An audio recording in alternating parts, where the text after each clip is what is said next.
무반주로 시작을 해서 더 감동이 있었습니다. 감사합니다. 제가 참 이어령 교수의 책을 좋아하는데 그분이 생전에 이런 글을 남겼습니다. 꽃은 자기 향기를 맡지 못한다 라고 했어요. 꽃은 정작 자기가 얼마나 아름다운지 본인은 잘 모르죠.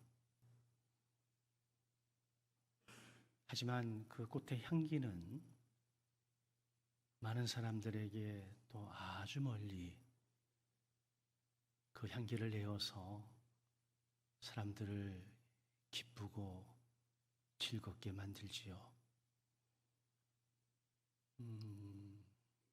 몇 달 전인 것 같습니다. 누군가의 결혼식에 참여를 하면서 하루 전에 그 근처의 호텔에서 숙박을 하게 됐어요.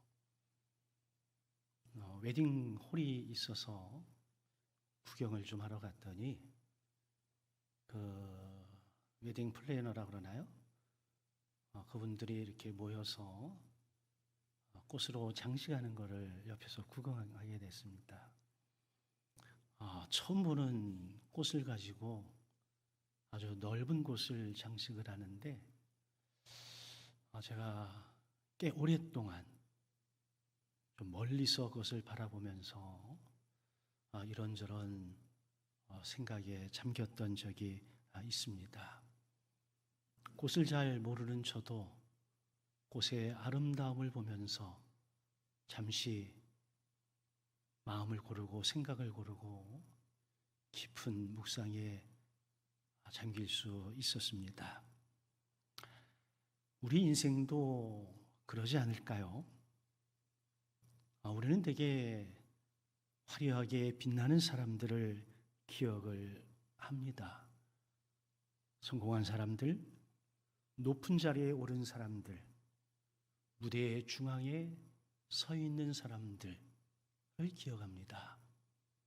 그리고 우리는 또 본능적으로 인정받고 싶어하는 욕구가 있기 때문에 나도 성공하고 싶고 무대의 중앙에 자리 잡고 싶고 높은 자리에 앉고 싶어 해서 수단과 방법을 가리지 않고 성공을 향해 나아갑니다. 그런데 정작 성경을 들여다보면 하나님은 조금은 다르게 보시는 것이 발견이 됩니다. 사람은 무대의 중앙을 집중하고 바라보지만 우리 하나님은 때로는 그 무대의 뒤편을 주목하고 계시더라고요. 사람은 결과물을 보지만 하나님은 과정 속의 동기와 충성을 조금은 더 면밀히 보시는 것 같습니다. 사람은 누군가의 박수갈채에 환호하지만 하나님은 그 이면에 누군가가 흘렸던 눈물을 보시는 분이 하나님이신 것 같습니다. 그래서 하나님의 역사는 언제나 우리의 예상 밖의 사람들을 통해 이루어졌음을 우리는 확인해 볼 수가 있습니다. 모세라고 하는 걸출한 이스라엘의 지도자 뒤에는 요게벳이 있었습니다. 지금도 이스라엘의 영웅으로 불리우는 다윗 뒤에는 그의 생명을 지켜낸 절친 요나단이 있었습니다. 사무엘 뒤에는 미친 여인이라고 일컬어질 정도로 자녀를 위해 기도했던 한나가 존재합니다. 바울 뒤에는 그의 영원한 조력자, 돕는 자였던 바나바가 있습니다. 그리고 다윗 왕조의 시작의 그 이면에는 오늘 본문에 등장하는 한 모압 여인 룻이라고 하는 여인이 등장을 하고 있습니다. 이렇게 성경의 주인공은 아니지만 주인공을 주인공되게 만들었던 사람들에게 하나의 공통점이 있었다면 그것은 부정 능력이라는 게 그들에게 있었기 때문입니다. 제가 요즘 공부하면서 배운 용어입니다. 그래서 제가 좀 살펴봤어요. 부정 능력이라는 게 뭘까? 이것은 영국의 낭만주의 시인이었던 존 키츠가 처음으로 사용을 한 언어인데 이게 심리학 그리고 상담학 쪽에서 이게 활용이 되어지면서 사용되는 단어입니다. 의미는 이렇습니다. 우리의 인생의 불확실함, 신비로움, 때로는 의심 속에서 성급하게 답을 찾으려 하지 않고 그 상태에 머물러 견디는 능력을 부정 능력이라고 이야기합니다. 쉽게 풀어서 말하면 모든 것을 당장 이해하려 하지 않고 모든 것을 지금 해결하려 하지 않고 답이 보이지 않는 순간에도 조급해하지 않고 기다릴 줄 아는 힘, 이게 부정 능력이라고 하는 겁니다. 우리의 인생이 모호합니다. 불확실합니다. 미래에 대해서 장담할 수 없습니다. 그런데 이 상황을 오랫동안 견디는 능력이 부정 능력이에요. 이 부정 능력이 없는 사람들은 오늘의 불안과 고난을 견디지 못하고 성급하게 결정을 내려버립니다. 하나님이 나를 버리셨다. 하나님이 계시지 않는 것 같다. 기도해봐도 소용이 없더라. 내 인생은 이제 끝이 났다. 그러나 부정 능력이 있는 사람은 이렇게 말합니다. 지금은 내가 이해할 수 없지만 나는 지금도 하나님께서 여전히 일하고 계심을 믿는다. 나는 하나님의 때를 지금 믿음으로 인내하며 기다릴 거다. 다르지 않습니까? 오늘 본문의 주인공 룻도 내일 일을 전혀 알지 못했지만 그저 오늘 하나님 앞에서 하나님의 말씀대로 순종하며 살았을 따름입니다. 그런데 하나님은 미래를 아는 사람을 사용하신 것이 아니라 그러한 불확실성, 그러한 모호함 속에서도 오늘 지금 하나님 앞에서 하나님 말씀대로 순종의 삶을 살아냈던 그 한 사람 한 사람을 통해서 일하셨다라고 하는 거예요. 오늘 룻기 4장은 룻기의 마지막 장입니다. 그런데 좀 이상해요. 룻기의 마지막 장이라면 룻이 중심 인물이 되어서 모든 것이 기록이 되어져야 되는데 룻은 보이지를 않습니다. 그 중심에 보아스가 있습니다. 성문으로 올라가는 사람도 보아스. 그 과정에서 기업 물을 자 아무개를 보고 세운 자도 보아스. 10명의 장로들을 불러 모은 자도 보아스. 그들과談판을 짓고 기업 물을 자에게서 다시 기업 물음을 받은 사람도 보아스. 모든 이야기가 온통 보아스 중심으로 움직이고 있습니다. 그런데 성경은 이 이야기를 보아스 기라고 하지 아니하고 룻의 이야기라고 기록을 하고 있다라고 하는 거죠. 그 왜 그랬을까? 나 같으면 모든 이야기의 핵심 중심 인물이 보아스이기에 보아스기라고 해도 다를 바 없는데 왜 성경을 기록했던 기자들은 룻기라고 했을까? 그것은 하나님께서는 이 세상이 주목하지 않는 한 사람의 지극한 충성과 헌신을 기억하고 계셨기 때문이라고 생각이 듭니다. 오늘 말씀을 준비하면서 어떻게 아름다운 조연을 사용해서 하나님은 당신의 역사를 이끌어갈까, 여기에 초점을 맞춰서 생각하고 묵상을 해 보았습니다. 먼저 아름다운 조연은 자신의 책임을 결코 회피하지 않는 사람들입니다. 룻기 4장은 베들레헴 성문에서 시작이 됩니다. 당시의 성의 성문은 단순히 사람들, 짐들이 오고 가는 출구가 아닙니다.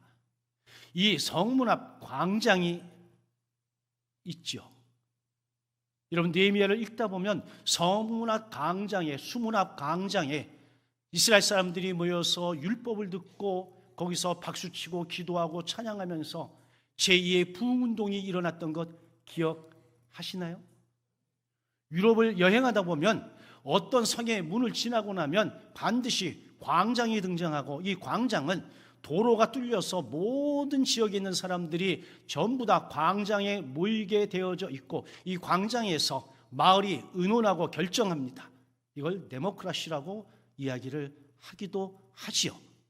바로 그 성문 앞에 보아스가 장로들을 불러 모으고 자기보다 앞선 기업 물을 자를 불러내는 겁니다. 그리고 묻습니다. 기업을 물을 것인가? 그랬더니 처음에는 내가 기업 물으겠다라고 이야기를 합니다. 그러나 기업 물음이 무엇인지를 설명을 듣고 나더니 이 아무개라고 하는 사람이 이렇게 표현했습니다. 나는 내 기업에 손해가 있을까 하여 물으지 못하겠노라. 계산해 보기 이전에는 기업을 물으겠다라고 하더니만 계산을 해보니까 내가 손해가 막심하다고 여겨져. 나 안 해. 그리고 신발을 벗어던졌습니다. 신발을 벗어던졌다고 하는 것은 내 기업물이 권리가 있는데 이 권리를 내가 포기하겠습니다 라고 하는 상징적 선언이에요. 우리는 여기서 먼저 기업 물을 자 아무개와 보아스가 극명한 차이가 드러남을 확인할 수 있습니다. 아무개라고 하는 한 사람은 계산을 했습니다. 그러나 보아스는 하나님 말씀을 따라, 율법을 따라 책임을 졌습니다. 여러분 어떠십니까? 우리는 하나님 앞에 혹여 계산을 많이 하고 있지 않습니까? 아니, 하나님의 말씀이 그러면 그런 줄 알면 되는데 하나님이 그렇게 말씀하시지만 그러면서 뭐하기 시작해요? 머릿속으로 계산기 두드리기 시작을 합니다. 그리고 내가 이해가 되고 용납이 돼야 움직인다라고 이야기하죠. 그걸 사람들은 믿음이라고 합니다. 천만의 말씀입니다. 그거는 나 중심의 계산기를 두드리는 믿음 없음의 전형적 모습이에요. 한 사람은 손이 따졌습니다. 한 사람, 보아스는 사랑을 선택했습니다. 보아스는 단지 땅을 사는 것이 아니었습니다. 한 가문을 살렸고 죽어가는 이름을 다시 일으켜 대를 잇도록 만들었고 상처 입은 한 여인의 삶을 회복시킨 겁니다.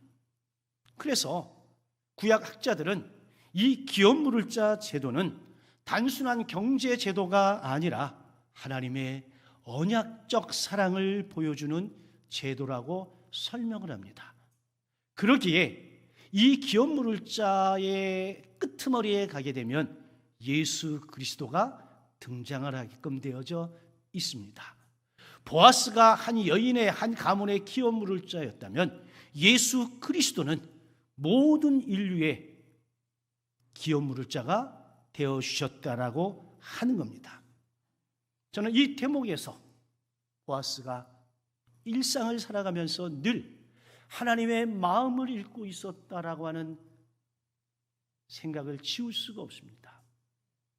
그는 어느 날 갑자기 자기 앞에 나타난 이 여인을 사랑하고 책임지겠다, 이 차원이 아니라 평상시에도 하나님의 언약과 하나님의 율법에 순종의 삶을 살아냈던 사람이에요.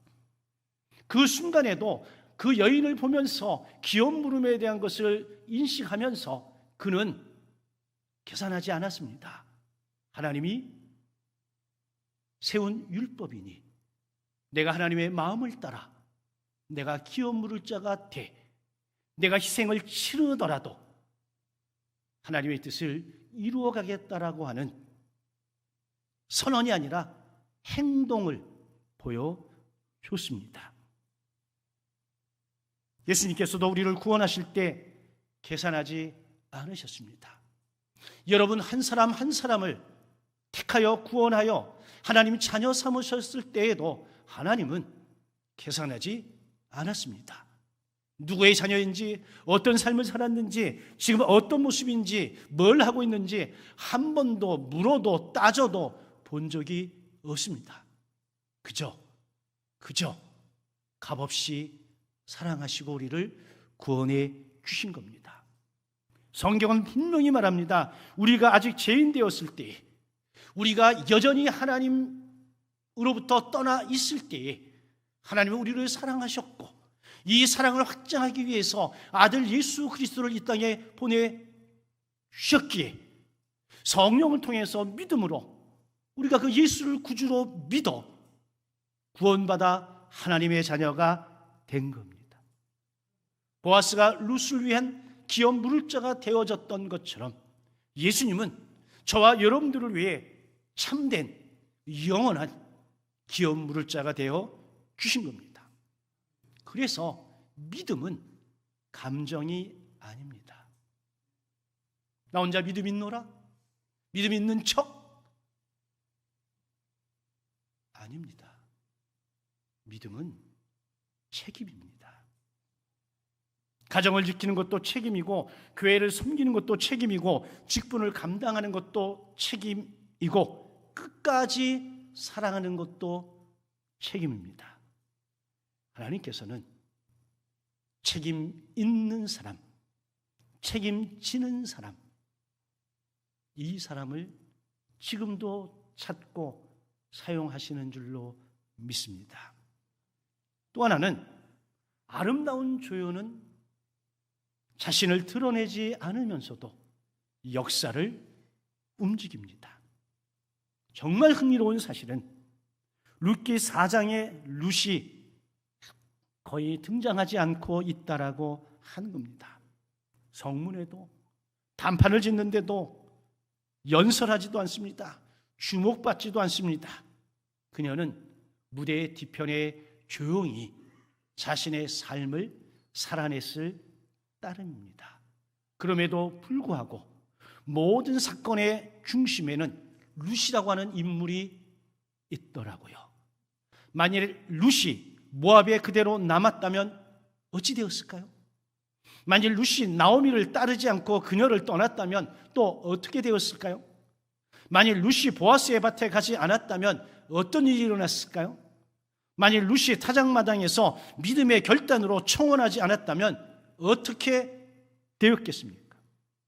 오늘의 이야기의 결말은 존재하지 못했을 겁니다. 결국은 보이지 않는 곳의 충성이 하나님의 역사를 만들어 냈습니다.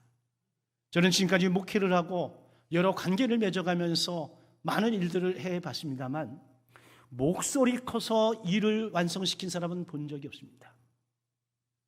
묵묵히 자기 자리에서 자신을 희생하면서 자신의 책임을 다한 사람들을 통해 하나님은 일하심을 봤습니다. 러시아의 문학 이론가 미하일 바이치는 이런 이야기를 하고 있습니다. 위대한 이야기는 다양한 목소리가 함께 어우러질 때 완성이 된다라고 합니다.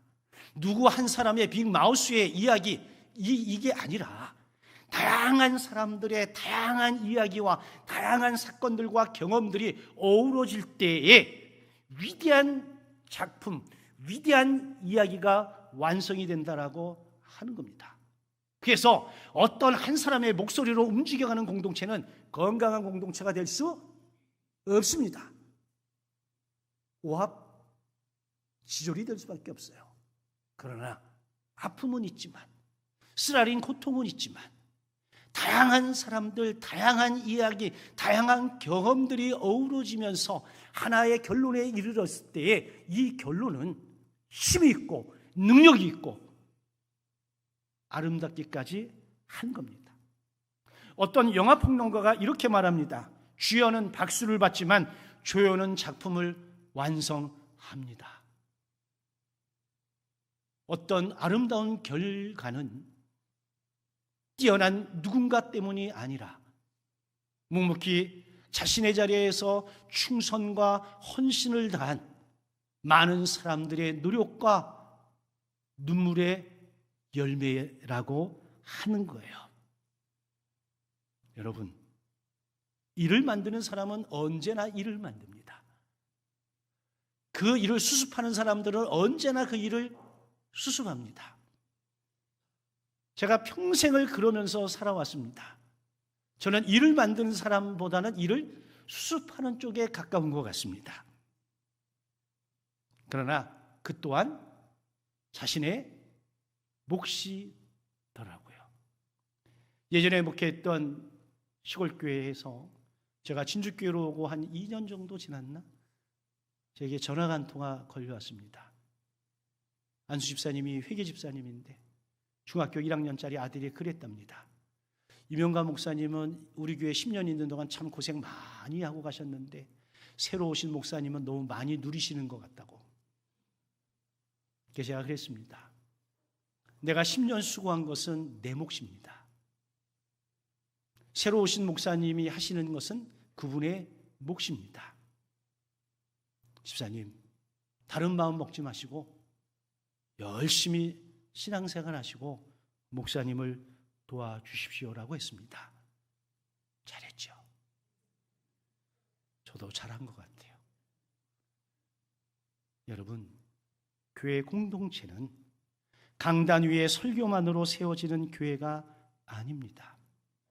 새벽마다 무릎 꿇고 기도하는 성도들이 있습니다. 아무도 보지 않는 곳에서 땀 흘리며 눈물 흘려가며 봉사하는 귀한 손길들도 있습니다. 눈물로 다음 세대를 품고 그 아이들을 위해서 기도하는 교사들도 존재합니다.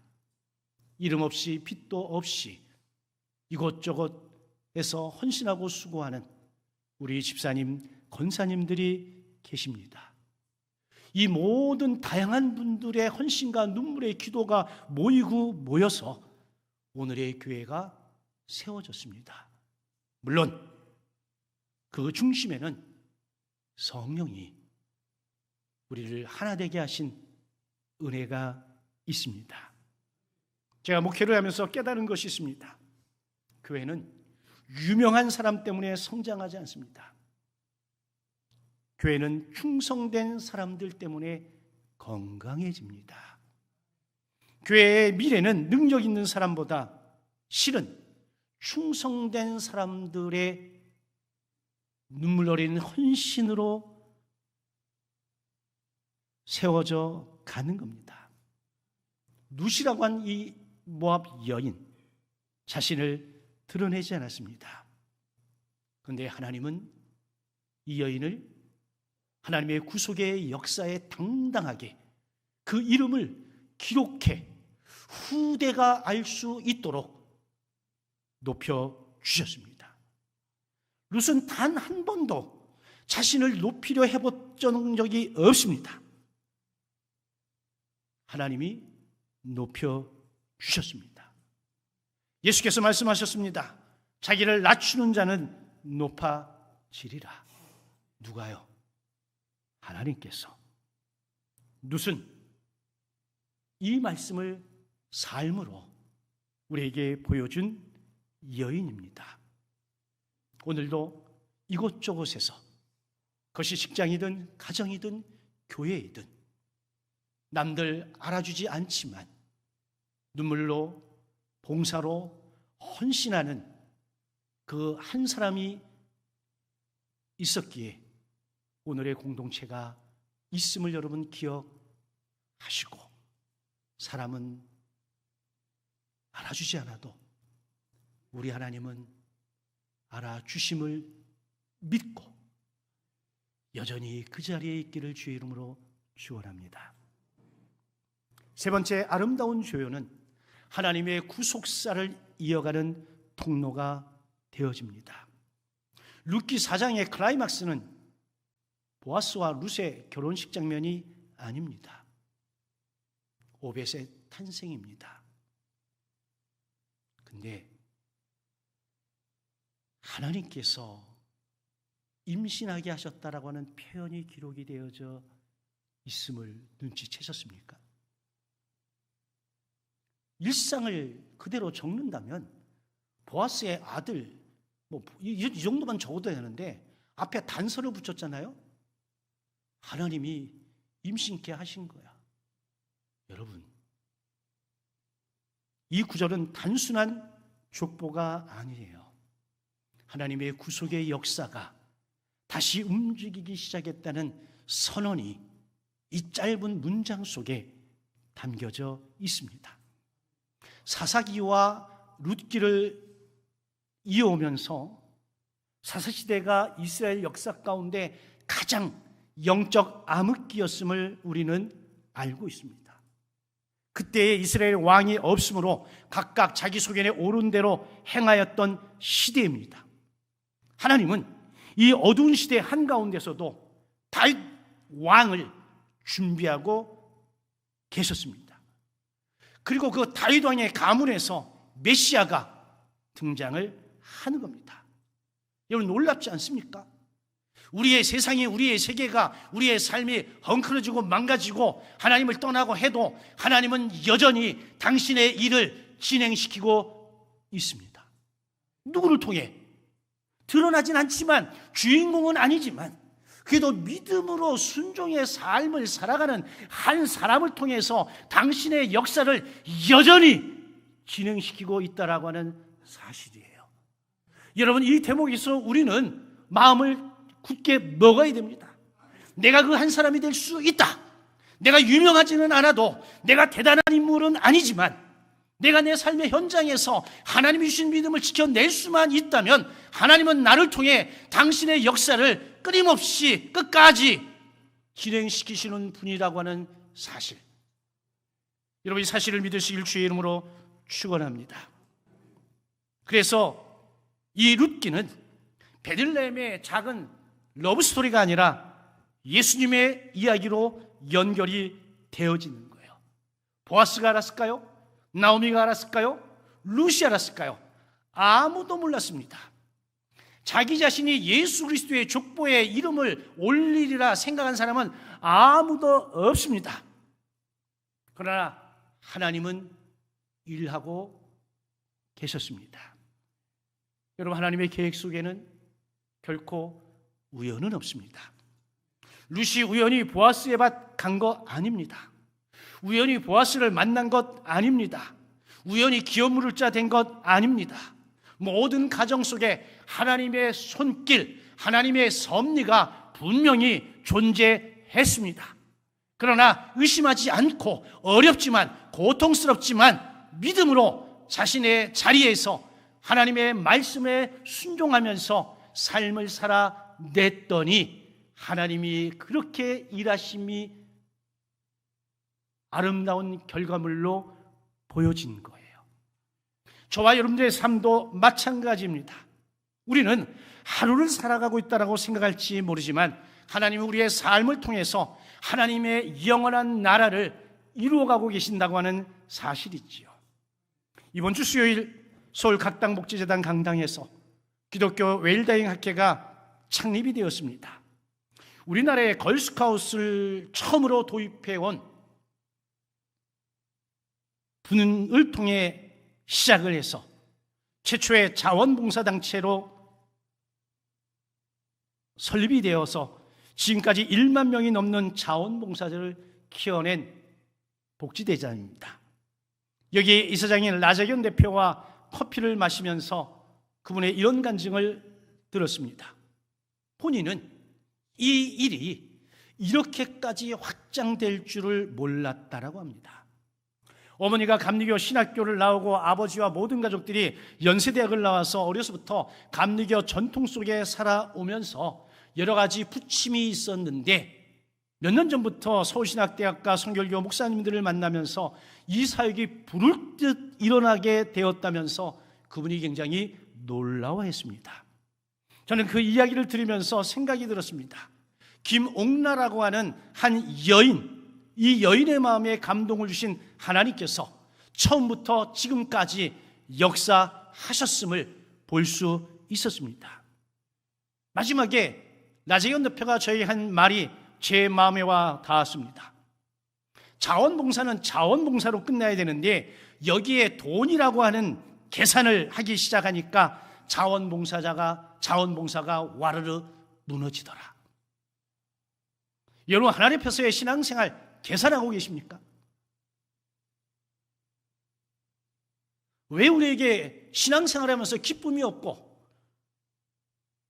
왜 내 안에 감사가 없을까요? 계산하기 때문입니다.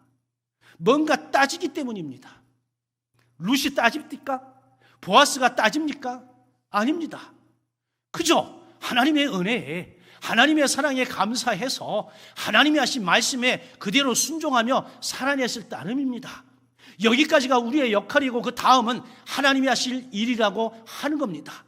왜 우리가 하나님의 영역까지 계산하고 따져가지고 왜 하나님의 자리에 앉으려고 하는 걸까요?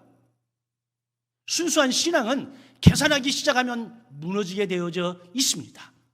내가 어디에 있든 무엇을 하든 어느 자리에 있든 그저 하나님이 나를 사랑해서 하나님이 나 같은 죄인을 구원해 주셔서 그 은혜와 사랑에 감사해서 내가 오늘 삶의 현장 속에서 내가 묵묵히 하나님의 말씀을 따라 순종의 삶을 살아가는 것,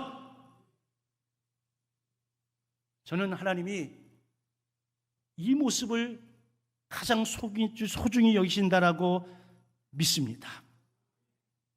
여러분, 신앙생활에 계산이 들어가면 거기에 하나님 없습니다. 여러분, 룻기는 한 여인의 성공담이 아닙니다. 가난한 가부가 부자가 됐다는 이야기도 결코 아닙니다.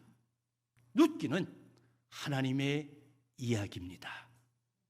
상처 입은 가정을 회복시키는 하나님의 이야기, 죽어 가무는 가문을 살려내신 하나님의 이야기, 한 사람의 충성을 통해서 인류 구원의 길을 준비하신 하나님의 이야기입니다.